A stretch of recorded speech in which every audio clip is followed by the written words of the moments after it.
হরে কৃষ্ণ। সেই প্রভুকে সঙ্গে নিয়ে কিছু বলবার চেষ্টা করছি।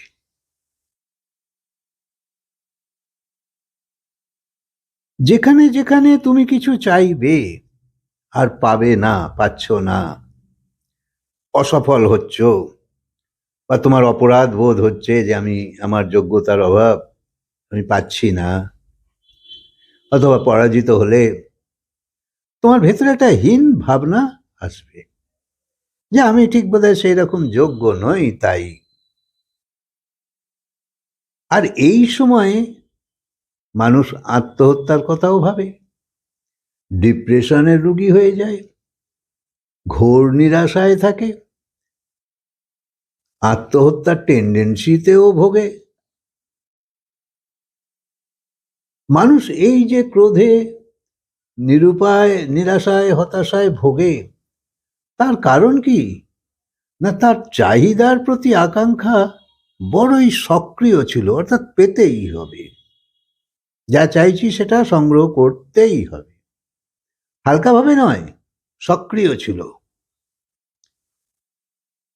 এর ইচ্ছে পূরণ হয়নি, তাই মন ভেঙে গেছে, তখন এ মরে যেতে চাইছে। আর যখন তুমি মরে যাবার কথা বলছো, তখন জানবে সেখানে বেঁচে থাকার একটা আকাঙ্ক্ষা বিরাজ করছে। কারণ মরতে তো কেউ চাইছে না, আসলে সেইটা পাচ্ছি না বলে। যদি পাই তখন তো আর মরে যেতে চাইবো না। এই পাওয়াটাই আমার কাছে তখন প্রধান আছে, মুখে বলছি। মানুষ যে বেঁচে থাকতেই চায়, তবুও কোনো কোনো সময় মানুষ আত্মহত্যাও করে। তো কিন্তু আত্মহত্যা করে কেন? অর্থাৎ সেই মানুষের শর্ত এমনই ছিল যে জীবন পুরো করতে পারল না,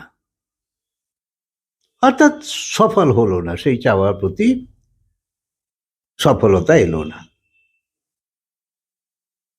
তাই জীবনের প্রতি সে নারাজ হয়ে গেছিল, যে তাহলে এরম জীবন রেখে কি লাভ, যে জীবন আমার সফলতা আনতে পারছে না, যে জীবনের লক্ষ্যকে নষ্ট না করে তখন সে নিজের জীবনকেই নষ্ট করতে চায়, জীবনের লক্ষ্যটাকে নষ্ট করতে চাইছে না। কিন্তু তুমি যদি লক্ষ্যটাকে নষ্ট করে দাও, জীবন মধুময় হয়ে যাবে। যে যা খুশি চাওয়া আমার উচিত নয়, আমার যোগ্যতারও একটা গণ্ডি আছে।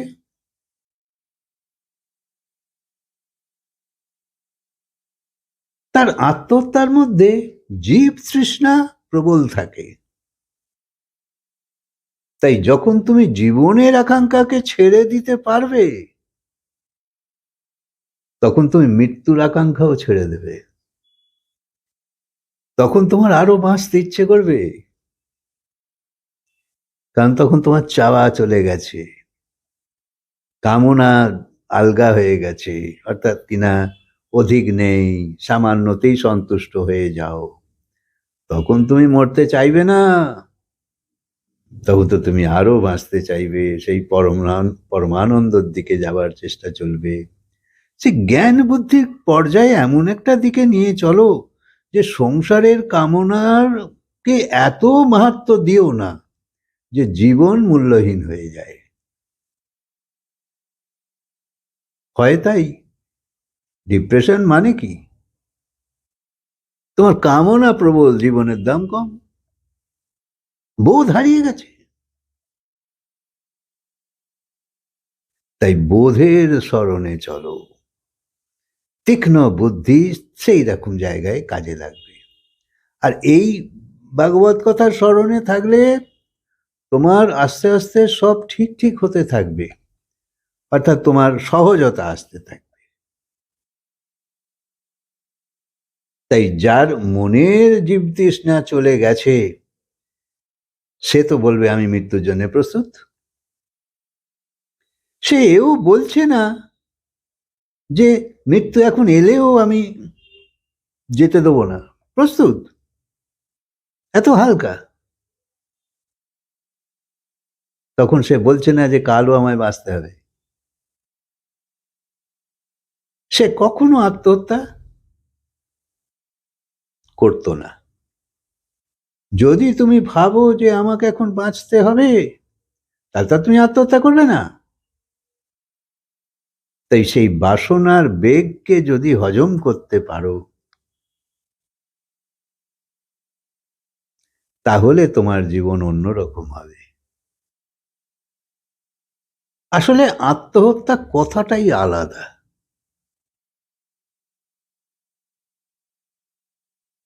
আত্মহত্যা শুধু কোনো আধ্যাত্মিক উপলব্ধি হয়েছে এমন মানুষই করতে পারে।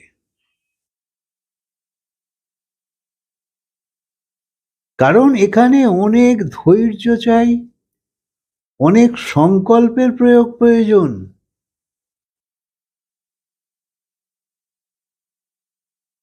আসলে আত্মহত্যা মানেটা কি? আত্মহত্যা, আর আত্ম মানে তুমি নিজে, তার হত্যা। কিন্তু তুমি তো নিজেই আত্মা, যা অমর, অবিনাশী, তাকে তো হত্যা করা যায় না। তাই আমরা যাকে আত্মহত্যা বলি সেটা আসলে শরীর হত্যা। তাই বললাম যে আত্মহত্যা শুধু কোনো আধ্যাত্মিক মানুষ যা অনেক উঁচুতে উপলব্ধিতে আছে সে পারে, সে অর্থাৎ সেই আত্মা যখন মিলন হয়ে যায় প্রভুর সঙ্গে, তার মানে তখন আর এই আত্মার অস্তিত্ব থাকছে না।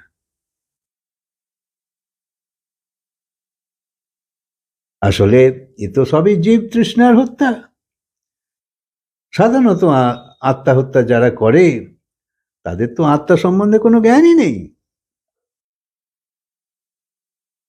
যার সমস্ত আসক্তি চলে গেছে সে পারে।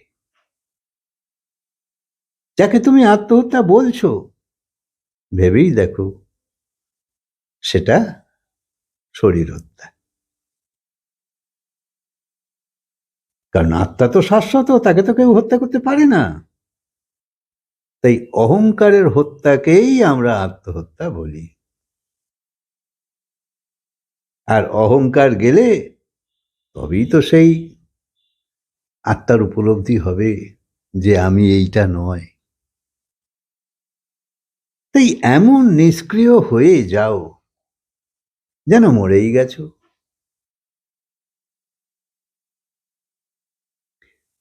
স্থবির, চুপ, এমন অবস্থা।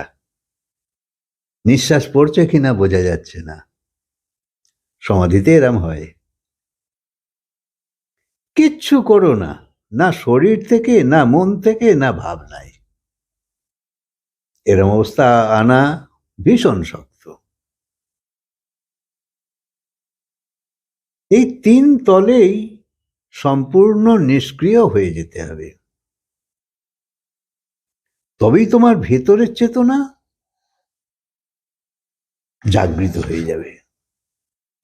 আর সেই জাগৃতি কোনো সামান্য জিনিস নয়। তখন তুমি তোমার আত্মস্বরূপকে জেনে যাবে।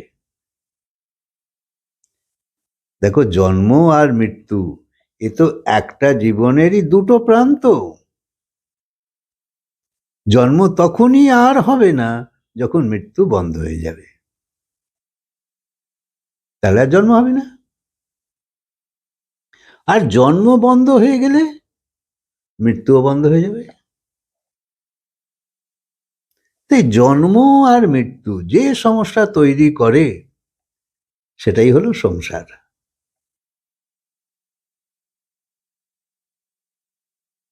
দুটো জিনিসের উপস্থিতি থাকলে সেখানেই অশান্তি হবেই, আর দ্বন্দ্ব লেগে থাকবে। তুমি যদি কেবল আত্মা হও তাহলে তো সংসারে থাকবে না। তো আর তুমি যদি শুধু শরীর হও তাহলে তো শরীর তো নিজে নিজে বাঁচতে পারে না, মাটি হয়ে যাবে।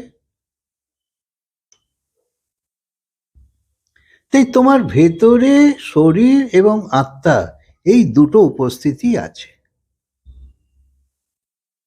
অস্বীকার করলে তো হবে না, এটা তুমি বুঝতেই পারছো, আমার বিশ্বাস। এই দ্বৈতের মধ্যেই তোমার অস্তিত্ব। আর অদ্বৈত জীবন মানে ব্রহ্ম।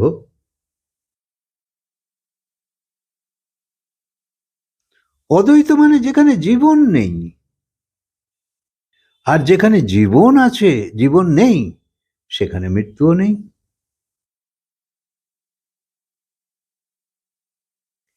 যেখানে হার হতে পারে সেখানেই বিজয়ের মূল্য। যেখানে তুমি সহজেই জিতে যাবে সেখানে জিতে গেলেও তোমার তেমন আনন্দ হবে না, কিন্তু যেখানে জেতার সম্ভাবনা নেই অথচ তুমি জিতে গেলে সেটা অন্যরকম আনন্দ দেয়। তাই সংসারের সব শব্দই দ্বৈত, দ্বন্দ্ব। তাই তাকে এড়ানো যায় না, বিরোধ হবেই। যে ব্যক্তি মৃত্যুকে জানবে সে পরমাত্মাকেও জেনে নেবে।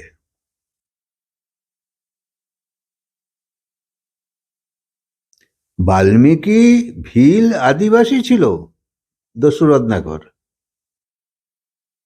মরা মরা বলে রামকে পেয়েছিল নারদের পরামর্শে। আসলে মৃত্যুর এক আবরণ আছে আমাদের এই মহাজীবনের উপর। সেই আবরণকে হাঁটাতে পারলেই হবে। ভেতরের যে মহাজীবন তার সঙ্গে পরিচিত হতে হবে। মৃত্যুর মন্দিরের ভেতর অমৃতের দেবতাই তো লুকিয়ে আছে।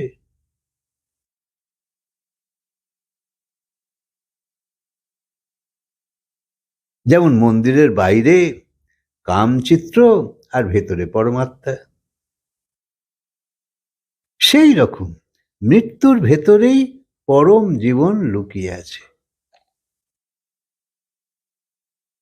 তাই মৃত্যুর ভয়ে পালিয়ে গেলে তো হবে না। তোমার মৃত্যুবোধ এলে তবেই তো তুমি জাগবে।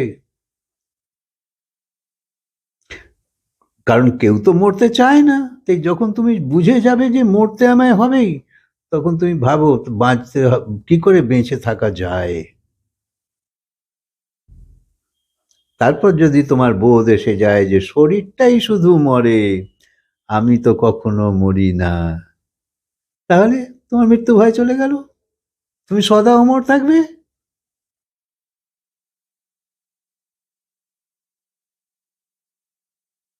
তাই জাগো, দেখো, চিনে নাও নিজেকে,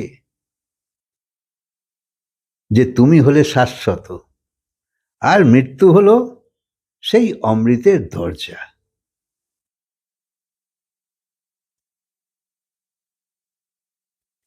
তাই রোজ রাতে গভীর নিদ্রার সময় তুমি সমাধির মতো অবস্থাতেই যাচ্ছ তো, সেই সবই তো তুমি প্রাপ্ত করছো, যেন সমাধি লেগে গেছে।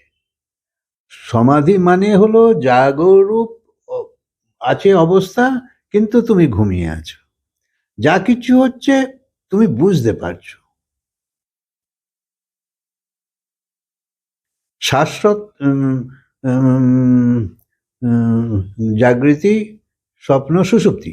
সুষুপ্তি অবস্থা আর সমাধি অবস্থা অনেকটা এক। সুষুপ্তি অবস্থায় তোমার কোনো জ্ঞান থাকে না, অথচ তুমি এমন ঘুমিয়ে আছো। আর সমাধিতে হলো তোমার জ্ঞানপূর্বক ঘুমিয়ে আছো, অর্থাৎ তুমি ঘুমিয়ে পড়লেও তো যখন তুমি জেগে আছো, এইটা সমাধি অবস্থা। তাই গভীর ঘুমে তুমি বেহুশ থাকো, তাই পরমাত্মাকে জানতে পারো না। মনে করো কাউকে ঘুমের ইঞ্জেকশন দিয়ে যদি তুমি অন্য জায়গায় নিয়ে চলে যাও, তো সে তো জানতেও পারবে না, কারণ সে মূর্ছিত অবস্থায় থাকবে। সমাধি হলো হোশ পূর্বক সেই অবস্থাতে যাওয়া যেখানে আমি গভীর নিদ্রায় যাই। তাই সুষুপ্তি মানে বেহুশ, আর সমাধি হলো হোশপূর্বক। অর্থাৎ মৃত্যু তো তোমায় নতুন দেহ দেয়, তোমার সারা জীবনের দাপাদাপি দুঃখ কষ্ট থেকে মুক্তি দেয়, তোমাকে একটা নতুন জীবন দেবে, নতুন দেহ দিচ্ছে, নতুন জীবন দিচ্ছে। মৃত্যু তোমায় একটা সুযোগ দেবে পুরনো যন্ত্রণাকে ছাড়বার।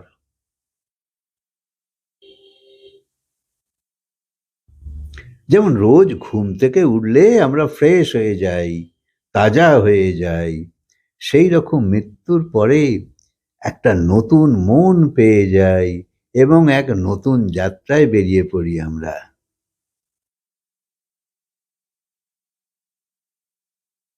জন্ম এবং মৃত্যুর মধ্যে যা কিছু ঘটে তা হলো দিনের সমান, আর মৃত্যু এবং পরের জীবনের মধ্যে যা কিছু ঘটে তা হলো রাত্রির সমান।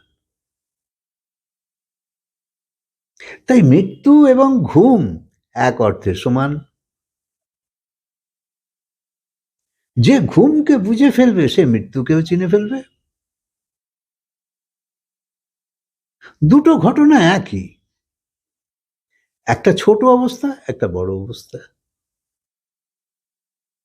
তাই ঘুম ছোট অবস্থা, আর মৃত্যু হলো বড় অবস্থা। আচ্ছা, কথাকে আজকে বিরাম দিই, আবার বলবো হরে কৃষ্ণ।